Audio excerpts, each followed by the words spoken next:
right. Good evening, everyone. Thank you for joining me on a Friday night for another installment of On the Road with the Kimbell. And I'm pleased to be here. I am Jennifer Casler Price, curator for Asian, African, and Ancient American art at the Kimbell Art Museum. And tonight we are going to explore the majesty and mystery of Peru. And I hope that maybe some of my travelers are out there, maybe some of you who went to Peru with us in October of 2017. And I'm certainly looking forward to being able to travel again soon. I hope we all get to travel again soon. So let's get started. And first I wanted to kind of orient you geographically. And here is Peru on the left, sort of the coastline of Peru. And we have the capital, the modern day capital, Lima, here to sea level. And of course, Peru is the home of both the Wari Empire and the Inca, and we'll definitely explore that in the talk today, but I just wanted to give you some references. And Lima is a beautiful colonial city, which we'll be seeing more images of that. And then from Lima, we're going to travel to the Sacred Valley here. And I have kind of a larger map on the left. We'll be going to Cusco, which is the heartland of the Inca Empire. And we're going to be traveling around.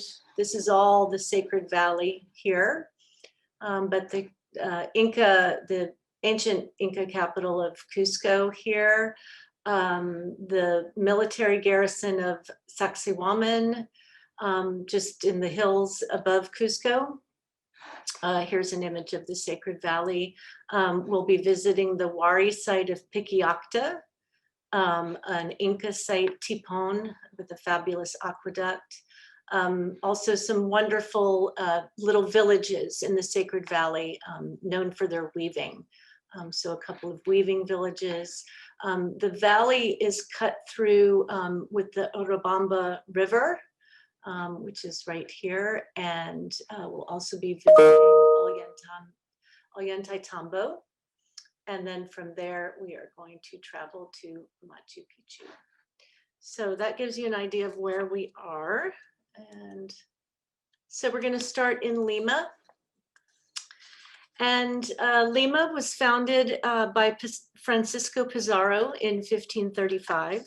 It was the capital of the Spanish Empire in South America for almost 2 centuries. It was dubbed the City of Kings. It was at the time the most important metropolis in the region and the center of power and wealth. Its coat of arms, which I show you here in the upper right, right up here, representing the 3 kings of the Nativity and the motto proclaiming, "This is truly the sign of kings." Centuries-old streets house buildings dating mainly from colonial times, as an earthquake in 1746 razed most original structures. Private homes have since morphed into museums or government offices. There's a fervent devotion to the Catholic doctrine introduced by the Spanish, which means there is a Baroque, Renaissance, or Rococo-inspired church or convent on almost every street corner. So here just showing you the beautiful coastline and some of the images of colonial architecture. Oh, I meant to say earlier too, please use the Q&A if you have any questions, and I will try to answer those at the end of the talk tonight. Thanks. All right, so here we are in the Plaza Mayor. This is in the historic center of Lima, and this is actually where Pizarro founded Lima. The Plaza Mayor is based on a Roman plan. The original 117 city blocks radiate out from the Plaza Mayor. where the imposing presence of both church and state accent its pivotal role. So you've got state with the governor's palace and church with the archbishop's palace and the wonderful cathedral here.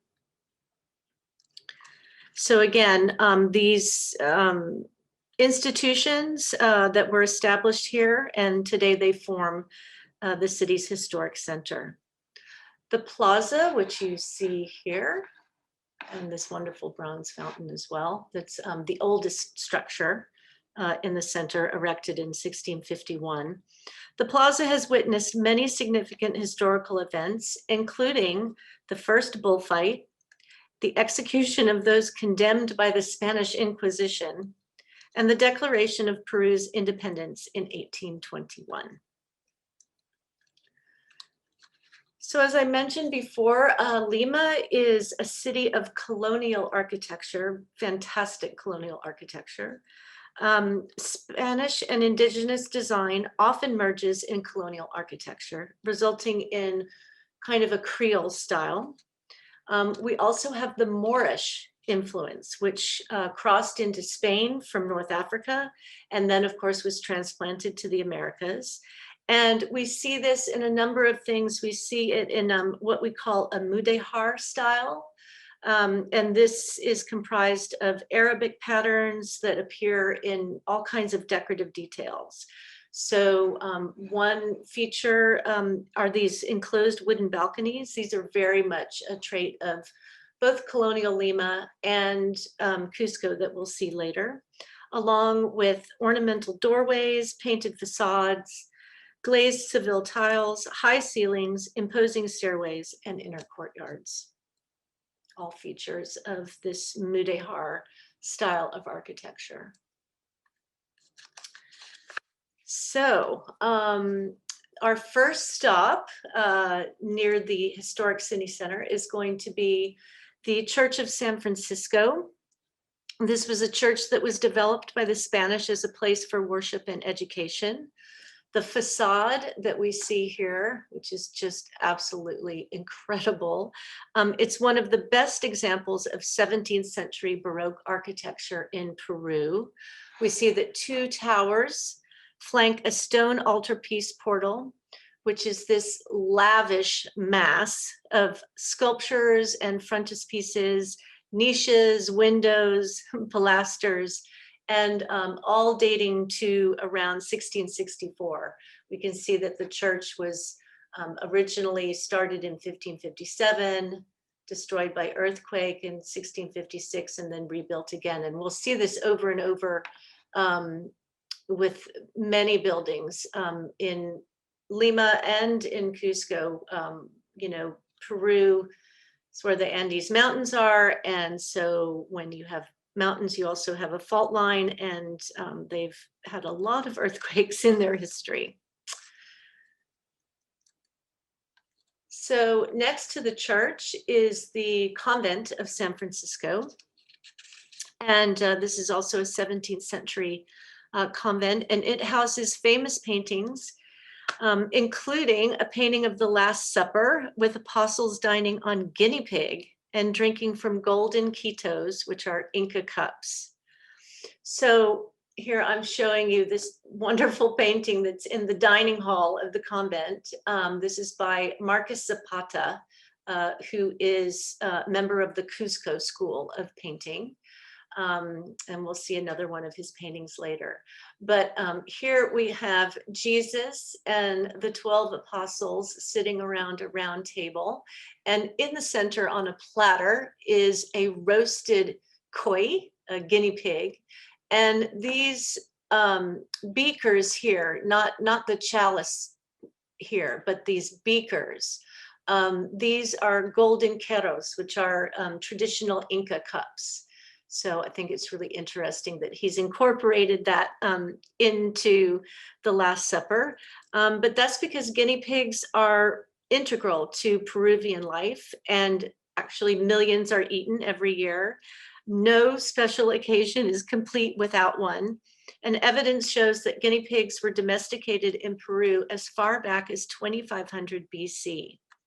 So it's no wonder that Zapata's Last Supper shows Jesus sitting down to a meal of coy chactado, which is roast guinea pig, with papaya and chicha, which is the Inca corn beer, and it's still, people still drink chicha today, in their carros, in their Inca cups.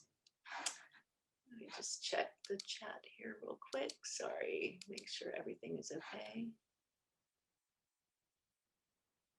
All right, I don't know how to help you guys with the screens because my screen is full with the images. So I hope you can figure it out. All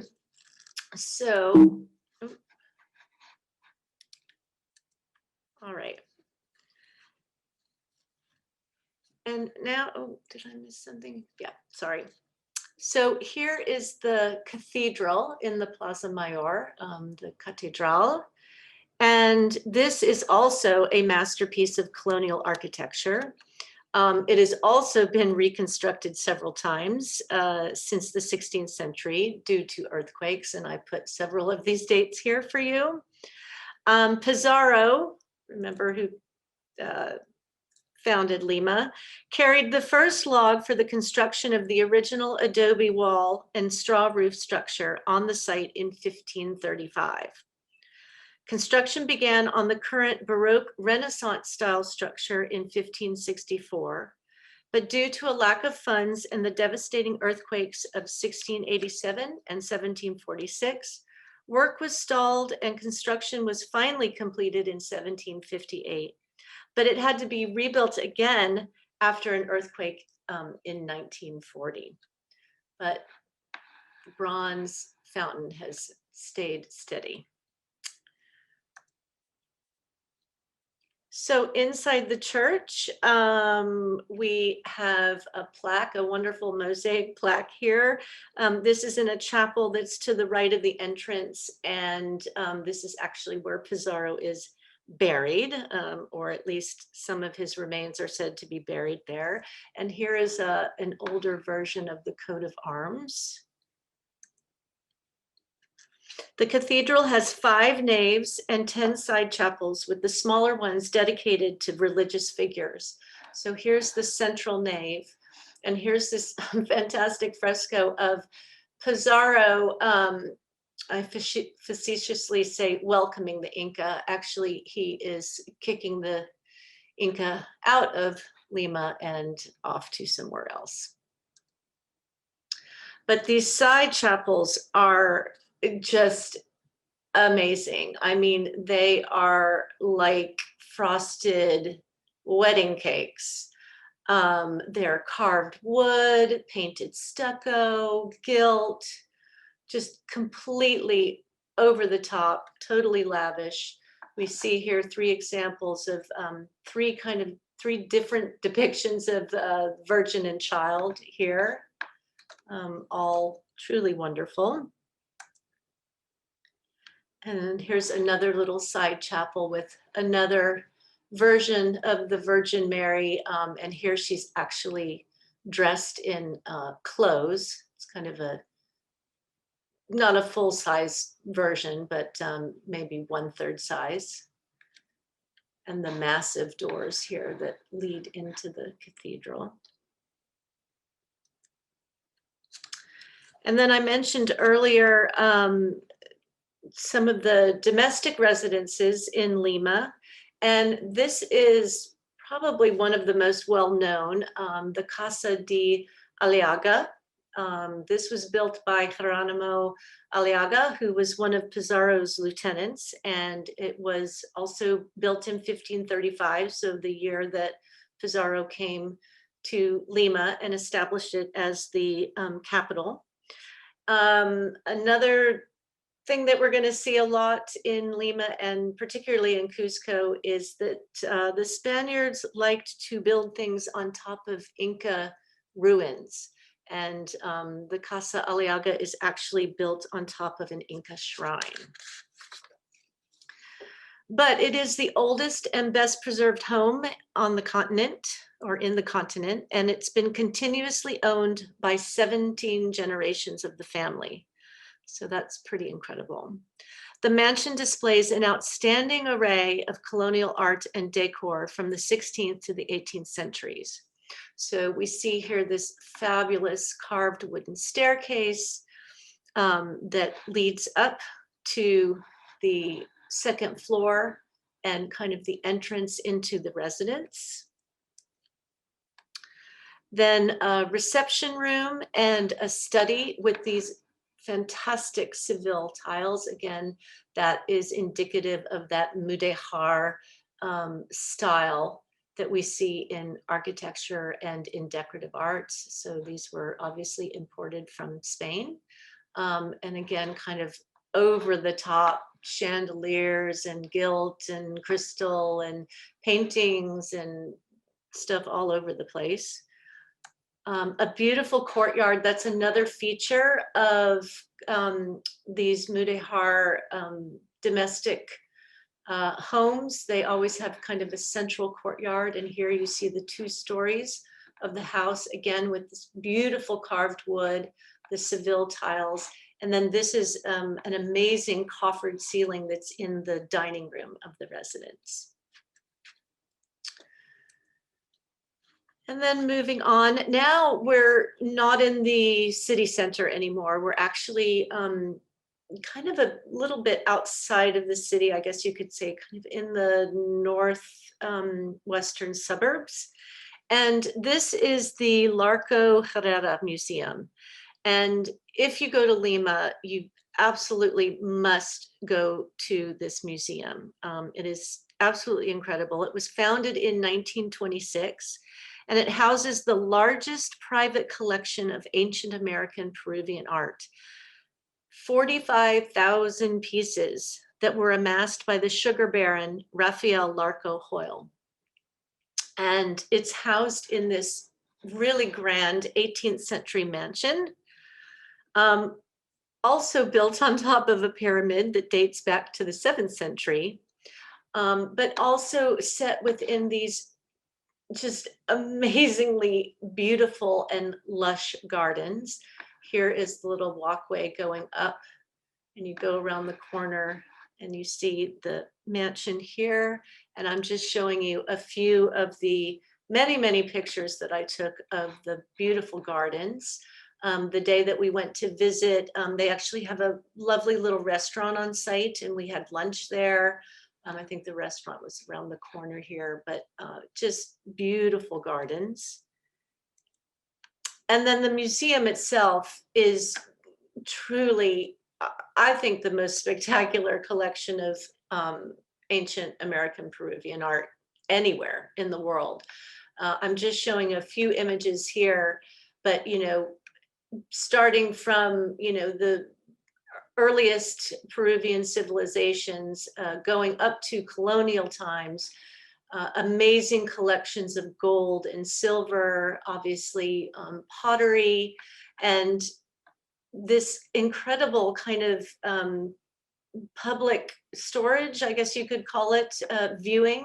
There are a couple of rooms where you know, this is part of their collection. Again, 45,000 works of art.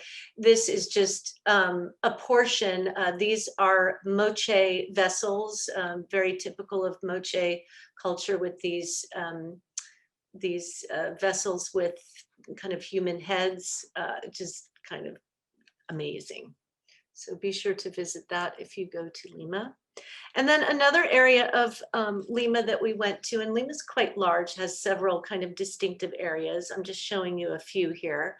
But Barranco is kind of the Bohemian district of Lima. It's filled with all kinds of cafes and restaurants, bars, and wonderful galleries and boutiques. Lots of little fun hotels. I'm showing you here this famous Puente de los Suspiros, the Bridge of Sighs. And legend has it that anyone who crosses the bridge for the first time while holding their breath will be granted their wish. I pretty sure I did that, but I can't remember the wish that I made. And obviously this is a popular place for photographs. And here there was a young woman. I don't know if she was a bride. I don't know if it was quinceañero. I'm not sure what the occasion was, but she was having her picture taken here. And this was a wonderful gallery that we visited that was in a home in Barranco, and also just beautifully decorated with all kinds of art and obviously wonderful things that you could buy. So leaving Lima, then we're now going to fly to the Sacred Valley, which I kind of pointed out before. Again, Cusco and Piquiaca, Tipon, Pisac, Sacsayhuaman, Cinchero, Urubamba, Oyen, Tombo, and Machu Picchu. Just to orient you again. And here, this is just here it is, the Sacred Valley of the Incas, homeland of the Inca Empire. Just absolutely stunningly beautiful with the Andes, snow-capped Andes in the background. You know, we're at a very high elevation here. I think it's, I can't remember exactly, but it's somewhere like around 9,000 feet, I think. So you have to be very careful when you're there and drink a lot of water and take it easy the first couple of days. The valley is punctuated by the Urubamba River that kind of cuts through it. And we stayed at this wonderful hotel, the Belmond Rio Sagrada, which was right on the Urubamba River. And then when we arrived, we immediately kind of took off to sort of drive through the valley. And, you know, you're never far from a hilltop shopping opportunity. You're never far from a llama. And you're always seeing these wonderful, wonderful Andean women who are outfitted in the most amazing woven textiles. Usually the llamas are outfitted in amazing textiles, and they're always smiling. They're always happy. And they're just so charming. Here's a mother and her daughter with a little baby lamb. And then remember the guinea pig, the koi. Here you can get your koi on a stick. This is what we were going to have for lunch. Just kidding. We actually went to this little town, Pisac, which obviously has a wonderful market where you can buy these weavings, and had a lovely lunch in the little town of Pisac. And then, of course, we also visited Cinchero, which is an amazing Inca weaving village. And this is actually a women's cooperative of Peruvian women of Inca descent who, you know, do these weavings. They have a shop on site and they give you a whole kind of demonstration from start to finish of how they do the weaving. And it was one of the best days ever. I could have stayed there all day watching these women. Were just amazing, all different kinds of looms. Here's a backstrap loom. I'm not really sure what this is called. And then again, these just beautiful women. And then what do we see here? It's a bebe. She's got her little baby tucked up behind her, underneath her cloak.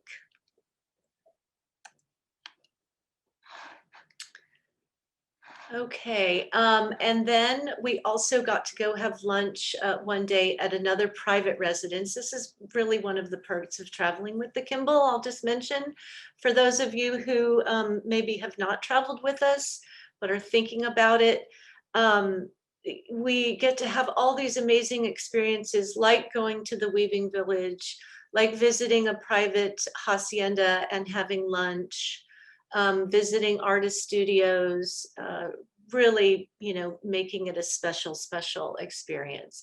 So this was this fabulous hacienda, again, perched up in the mountains, overlooking the Sacred Valley. had an amazing collection of art. And then they had, brought out a wonderful buffet for us. So that was really a treat. Now, going back to Cusco, and let's talk a little bit about Cusco. So in 1438, Pachacutec, who was the 9th Inca emperor, he reigned from 1438 to 1471. Pachacutec was a construction visionary, and he began a major territorial expansion and launched a massive building campaign, including Machu Picchu. He was responsible for fashioning Cusco into the shape resembling a puma. And I don't really have an image of that, but you'll just have to take my word that apparently Cusco is shaped like a puma. Now, in Inca times, what you're seeing here is the Plaza de Armas, but in Inca times, the plaza was the heart of the capital, and it was mainly used for ceremonial purposes, and it was also the site of several imperial palaces. In 1533, so 2 years before Pizarro got to Lima, he and the Spanish arrived in Cusco, and they began their crushing defeat of the Incas, and they founded their own city here in Cusco, and consequently they turned many of the pre-Hispanic structures into colonial mansions. So here we see some of the features of the colonial architecture, these wonderful colonnades, which were actually, sorry, I keep pressing the wrong thing. So the whole square is kind of surrounded by these colonnades. There's a wonderful fountain in the center, the mountains behind, the 2 churches on the square, which we'll talk about in a minute. And then what's really interesting, though, is that these are actually built on Inca foundations. So these stones that you see here and here, where you see the precision of the stonework, no mortar was used to put these walls together. So the Spaniards built on top of these Inca foundations. And this is really the hallmark of Inca architecture, is this amazing stonework and masonry, where they've cut the stones and fit them together, sometimes really, in little rectangles and squares, and sometimes in these crazy ways. And so this is a wall that's off one of the little side streets off the plaza. And this is famous for what they call the 12-sided stone. And if you don't believe me, I'm going to show you. 1, 2, 3, 4, 5, 6, 7, 8, 9, 10, 11, 12. And look, there is no space in there. It's just mind-boggling. So on the plaza's northeastern side is the imposing Cathedral, the cathedral. It's fronted by a large flight of stairs and flanked by the churches of Iglesia Jesus, Maria y José, and Iglesia del Triunfo. And Triunfo means triumph. This is the earliest church in Cusco. It was actually built in 1536 and built on top of the main Inca armory to symbolize Spain's victory over the Incas. So their triumph over the Incas. So they named their church the Triumph. But beautiful, wonderful architecture here of both buildings. The Trifuno is here, and here's the main cathedral. And the cathedral itself was built on top of the palace of the 8th Inca emperor, and it used the red granite slabs from the fortress of Sacsayhuaman, which we're going to see a little bit later. Its construction started in 1559 and took almost a century to complete. So again, hallmarks of colonial architecture are building on top of Inca structures and using Inca masonry. Nonetheless, beautiful Renaissance facade. And then inside is a more kind of Baroque interior, contains colonial gold and silver and over 400 Cusco school paintings. So just showing you some of the, architecture here, a beautiful carved cedar choir. The main altar is made of Bolivian silver. Here is the fantastic altarpiece in the Iglesia Jesus Maria y Jose. And then Marcus Zapata, who we saw in Lima, another Last Supper painting, another koi, and with Jesus and the apostles and drinking from the keros. And then this Virgin of Pamata, this is a typical rendering of the Virgin from the Cusco school. And here we have the Virgin. So she has the dark kind of plaited hair of the Andean women, of the native Andean women. Then her skirt is shaped like a mountain, an apu, and kind of trimmed with a ribbon that kind of mimics a river. So, and in this sense, what the Spaniards did was they likened her to Pachamama, who is the Inca Earth Mother.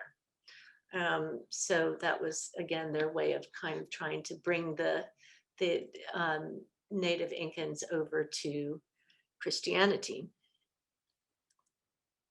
Now, also on the square, not across, but to kind of to the left of the cathedral, is the Iglesia de la Campiana. And this was originally intended to be Cusco's grandest church, but the Jesuits who wanted it to be the grand church were thwarted by the bishop, who insisted that it not surpass the majesty of the cathedral. So this was constructed in 1571, also on the palace of Inca Emperor, the 11th Inca Emperor. Also had to be rebuilt after an earthquake in 1650, but it is considered one of the best examples of colonial Baroque architecture. And it features this spectacular carved stone facade that really belies its secondary role. And I wanted to point out here on the square, we have two flags that are usually flying. We have the red and white flag of Peru, and then this rainbow colored flag, which actually represents the four quarters of the Inca Empire. So that is an Inca flag. When we were in Cusco, we stayed at another amazing hotel, Belmond Hotel Monasterio, that was actually, it's built in a 16th century Jesuit monastery. Has two beautiful courtyards, and then you can see the hillside in the background. Wonderful hotel. And then I just wanted to show you, you know, all these tiny, tiny little winding streets that go up and down the hills. They're all cobblestone, all, you know, kind of built with, again, sort of Inca foundations. You can get a shoe shine if you need one outside the cathedral. You're never too far from a llama. Sorry, never too far from a llama. But also, you know, always seeing these wonderful Peruvian women in their weavings. And then, as luck would have it, the day that we visited the cathedral, we came out, when we went into the cathedral, nothing was happening. When we came out of the cathedral, this was happening. And this, it turned out we were there on the Festival of the Virgin of the Rosary. So there she is there, and it was a party. It was one of the most amazing parades I've ever seen in my life. I think they had come from 2 miles away, winding their way through the streets of Cusco. And it was just, you know, group after group of musicians and dancers, and, you know, all in these fabulous, colorful costumes. These girls, they had stuff in their hair that made noise when their hair, and they would swing their hair and it would make little clinging noises. These twirling skirts, it just was incredible. Here is the mayor Doma, Senorita Carmen Rocco. So here she is with her two very fashionable daughters. And again, these fantastic dancers with their skirts swinging around. I'm not really sure what these were, but they were fabulous. And we had a full-on band. Oh, Bruno Mars came with his saxophone. Again, you know, here you see the hills in the background and the dancers and the priests, because we can't leave them out. I think we have a nun there. So everybody was out for the festival. So that was really special. Now, just to talk shortly about the Wari, and I hope some of you remember the wonderful exhibition of Wari art that we had here at the Kimbell several years ago. But before the Inca, we had the Wari. So the Wari, between the years 600 and 1000, the Wari of the Peruvian Andes forged a society so complex and cosmopolitan that many today regard it as South America's first empire. We always call it the Inca Empire, but this is the Wari Empire. Only the Inca Empire had greater influence and extent, but the Wari achievement is remarkable because it was the first. There were no earlier Andean societies that offered a model on which to build. And unlike anywhere else in the world, it occurred without the aid of writing. They had no written language. Really incredible. So artistically, their accomplishment is expressed in a variety of media that we saw here at the Kimbell: polychrome ceramics, ornaments of precious metals and colorful mosaics, sculptured wood and stone, and textiles of really striking complexity. So we headed out from Cusco. This was a day trip that we took, and we went to Piquiacta, which is a Wari site. Piquiacta means city of fleas.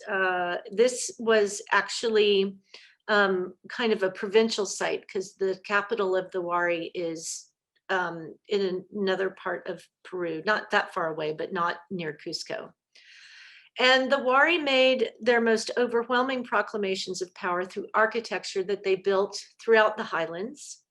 At these locales, they transformed landscapes into verdant gardens by introducing agricultural innovations that were crucial after a drought that accompanied their rise.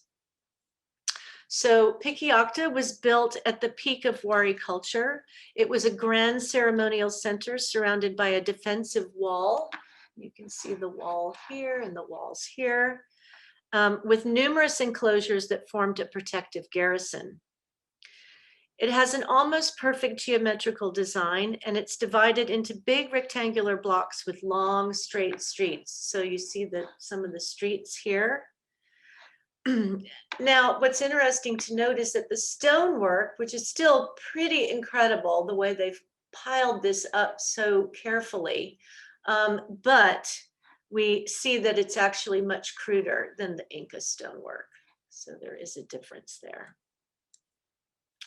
And here just showing, this is actually, they are actively excavating the site, and we were able to meet with a couple of the excavators there, the archaeologists on site. Here's our wonderful group, and we have our Wari masks of our Wari man. And when we took the photo, we told them, here are the two archaeologists, we told them, oh, you know, put the mask up in front of your face, and they would not do that. That was taboo for them. So they did not put their masks on, but that was okay. Then we went to Tipon. This was said to be the Royal Hacienda built by the 8th Inca ruler as a refuge for his father. It may also have been a place of agricultural research and worship. And it's known for this amazing aqueduct. Water is channeled through the stone structures, and a series of decorative waterfalls, and all showcasing the Incas' grasp of hydraulics. So here we see these terraces going up into the hills. Here's the view from up the hill from up here. And then here are the aqueducts that are being channeled down. Again, wonderful masonry and these lovely waterfalls. Really outstanding. And then Sacsayhuaman, which I mentioned earlier, this is above Cusco. So here's Cusco here. This is in the hill above. This was an impressive example of Inca military architecture. The stones are as high as 17 feet, and they're so perfectly aligned that the Spaniards recorded that even a fine knife could not penetrate the joints. And no mud mixture, no mortar of any type was used to bind the stones together. So if you look at these, elephantine stones, I mean, this little cord here that was keeping people from climbing on them, that's about 3 feet tall. So maybe a person is right there. They were truly astounding. So here is the site. And the ramparts feature 22 salient and re-entrant angles on each level. And here are the different levels here, and here are these angles that I show you here. Designed so that attackers trying to scale them would expose their flank to the defender. But in the Battle of 1536, the Spanish forced the Incas back to the towers and slaughtered them. The Inca leader, Manco, escaped, retreating to Ollantaytambo. Soon after the victory, the Spanish tore down many of the walls, using Sacsayhuaman as a quarry, taking the stones to build churches and other structures in Cusco, which I mentioned earlier. And there's a wonderful sacred cave there. And again, just this amazing masonry. Also, the Incas are known for their lintels above their doorways. Here's where you can't get a knife through. And here is my wonderful traveling companion, the fabulous Robert McCann, and our two fantastic tour guides that we had in Peru. So I mentioned that the Inca ruler Manco was defeated at Sacsayhuaman, and he retreated to Ollantaytambo, which is up the Sacred Valley, up the Urubamba River. And so we see this is a terraced site, quite steep. This was built by the 9th Emperor Pachacutec, famous emperor who also built Machu Picchu. The stone here was quarried from 6 kilometers away. It's a fortress and temple with steep terraces, and it's one of the few places that the Spaniards actually lost a major battle. Because after Manco retreated here, he retreated here, and then in 1536, the brother of Pizarro, Hernando, he tried to capture Manco, but was unable to climb the steep terracing and was showered with bows and arrows. And also Manco flooded the river plain below, so that the Spaniards' horses got bogged down in the water, and they ended up retreating.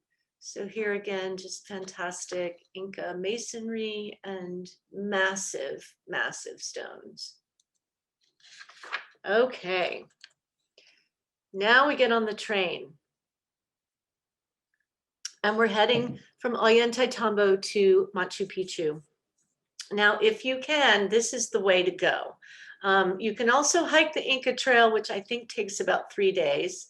Or you can take a regular train, or I think you can take a bus.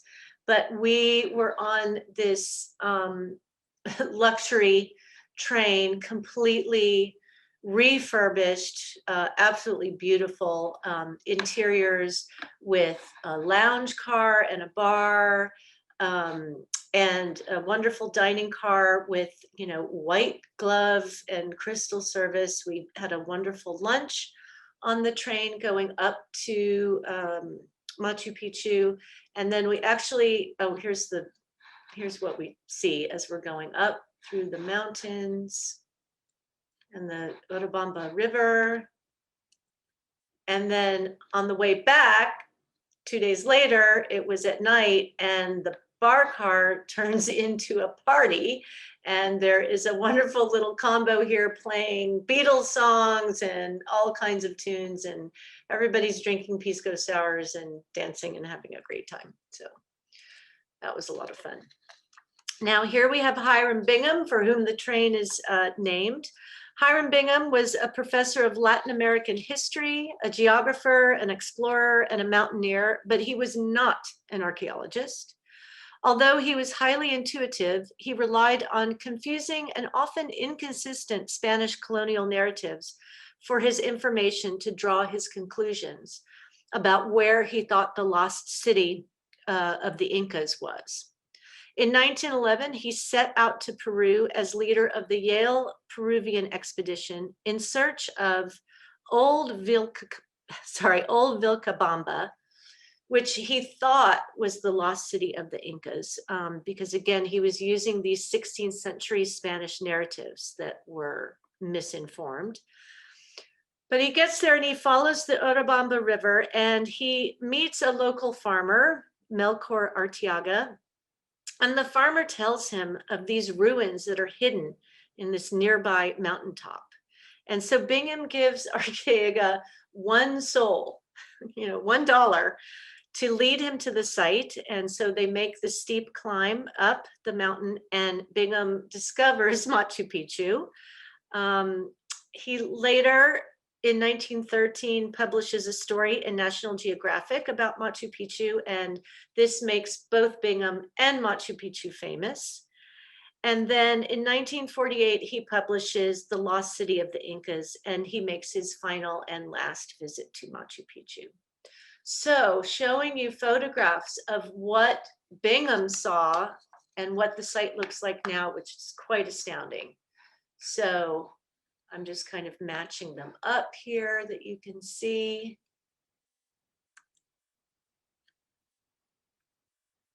Again, quite astounding that everything was, they didn't have to put things back together really, but they did have to clear a lot out. And I mean, some reconstruction, but really not a whole lot. And again, look at this amazing masonry. There's the lintel and the stones fitted together. Again, all without mortar.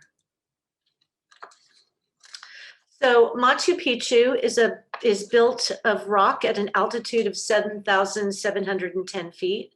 It was never sacked by the Spanish, as they failed to find it, but instead was simply abandoned and left to nature to reclaim. No other civilization has managed to assemble so many colossal stone blocks so seamlessly. The exquisite Inca stonework was cut with stone or bronze tools, and the edges of the stones were rubbed smooth until they merged together perfectly, like a jigsaw without mortar. Just how the Incas transported the granite they chiseled from the mountain remains a mystery today. So here I'm showing you the site, and I'm going to be going kind of from top left and around, describing these structures. So Machu Picchu means old peak, and that differentiates it from Huayna Picchu, which is this peak right here, and that means young peak. Bingham thought that Machu Picchu was possibly the birthplace of the Incas, but he was wrong. Machu Picchu is a royal estate built by the 9th Inca Emperor Pachacutec. Remember, he built Cusco and he built Ollantaytambo. He was the man. So it was built sometime between 1450 and 70. It was built as a royal retreat from Cusco, which was, kind of warmer. It was also built as a symbol of Pachacutec's divine power and authority, and also as a ceremonial center. And these ceremonial centers carried out rites and rituals connected to the sun and the moon. So here we are starting up here with the Itihuatana Stone. The Itihuatana Stone, which means hitching post of the sun, was likely used by Inca astronomers to predict solstices and plan agricultural cycles. The central plaza separates the two sectors, the residential from the ceremonial. The sacred plaza here and Temple of the Three Windows was used for ceremonial rites. During the winter solstice, the first rays of the sun come through these windows. These windows right here. Okay, the ceremonial doorway down here was controlled by Inca security mechanism and was the finest door in the city. It looks straight through to Huayna Picchu there. There was ceremonial baths, and then the Temple of the Sun is Machu Picchu's only round building. It has an altar and may have been used for astronomical purposes. The two tower windows here align to points where the sun rises on the summer and winter solstices. The royal tomb steps here represent the three levels of existence in the Inca world: the snake, which is the underworld, the puma, which is the present, and the condor, which is the celestial world.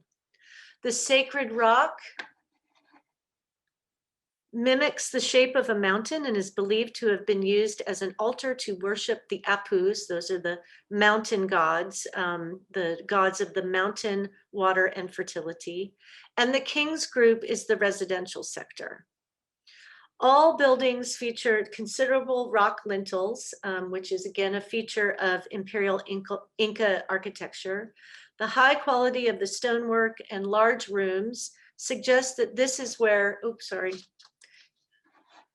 here in the residential section, this is where Pachacutec and members of the Inca court lodged when they were in Machu Picchu. So now I just wanted, these are just tiny photos, so we're just gonna go through again. Here's the sacred rock that mimics the mountain here. These are the baths. Here is the tower with the two windows for the solstice.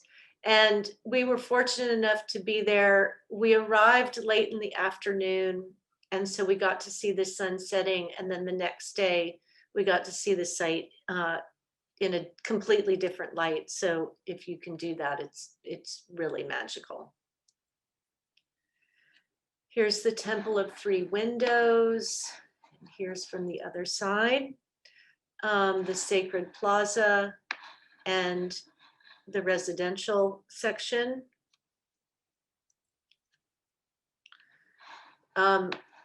Just kind of more windows and doors. I'm kind of obsessed with windows and doorways and walls and stonework, if you can't tell already.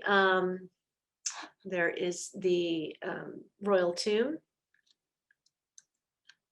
Yes, so there's the ceremonial doorway. And this was incredible. So the sun was setting, but there were clouds. So this are the mountains, and this is the sun shining on a peak that's actually closer to us. It was astounding. When we got to the site, some of us took a hike to the escape route, which is behind the site, or well, not behind, but to the side of the site. It was kind of a trek to the Inca drawbridge, which was literally how they would escape from the site. And you can see you have to walk up this stairway and it gets kind of treacherous, and literally you're walking along this path and this is the valley down below. So you don't want to look and you do not want to fall. And here is the bridge, which you can't cross that bridge any longer. I'm going to let you guess the reason why, but you can go down and kind of take a look at it. It's still pretty scary. Then the next morning, we stayed at the Sanctuary Lodge, right? It's the only hotel that's at the site. All these people on the buses have to come up from Aguas Caliente, and it takes about an hour on the bus. But we were able to walk out of the hotel and line up to watch the sunrise, which I'm not sure how often that happens, because normally this is what you see. You know, the mountains here are called the, you know, the cloud valley, cloud mountains. So here we were in the mist, but it was also quite magical as the mist kind of rose up and the site sort of started to reveal itself slowly but surely. And then now the sun has come out. And one final hike that we took, several of us, was to the Sun Gate here. If you hike the Inca Trail, you actually, your first sighting of Machu Picchu is through the Sun Gate, but we did it the other way around. And so again, here's just the mountains with the cloud cover and these wonderful stone paths. I mean, again, they had to bring all this stone, you know, this wasn't just there. They had to create these pathways. Really incredible. And there's the Sun Gate up there. We're almost to the top. This is now looking back on the site. This is where we've just come up. This is the switchback that gets you down, back down to Aguas Calientes. Here are my intrepid trekkers, and somebody photobombing us, but it really was quite incredible. Peru is magical and it is majestic, and I hope to go back someday, and I hope that if you haven't been there, you get to go. I'll end with llamas. This is every llama picture I took. There's llamas everywhere, llamas, llamas, llamas. And then while I was on the tour, I made up a little song about Hiram Bingham III. Called it The Ballad of Hiram Bingham III, sung to the tune of the Beverly Hillbillies, the theme song. So let me tell you a little story about HB3, the guy who was looking for a lost city. They say one day he was stumbling around Peru and suddenly discovered Machu Picchu, the real lost city of the Incas, that is. Now, the next thing you know, this guy's a rock star, and it's all because he traveled so dang far. When he found that lost city, he made history, and that's the story of HB3.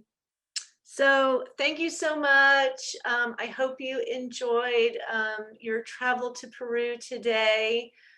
Here I am at the ceremonial gateway looking at Huayna Picchu. Here are the wonderful hilltop sales ladies and the weavers from the village in Cinchero, which I just would love to go back there someday. So I don't know if there's any questions. I'm going to check the Q&A. There's no questions in the Q&A, but let me see if there's something in the chat. Oh, thank you, everyone. I'm glad you enjoyed it. Thank you, thank you. Thank you, thank you, everyone. Any questions? We have like 2 minutes. I'm happy to try to answer any questions. Thank you all. A great song, thanks. Yes, let's go again. Let's go. Oh, Sonia, well, you're lucky to be from Cusco. I fell in love with Cusco. I could live there. Okay, somebody raised her hand. Let me see what that is. Were the steps at the cathedral extremely steep? No, I'm assuming you're talking about the cathedral in Cusco. No, they were like, you could just sit on them. They weren't as steep as like steps at Maya sites. Uh, okay. When is the next trip for the Kimbell? We're hoping to really start traveling again in 22. Did anyone try street food and stay well? I don't think anyone did try street food.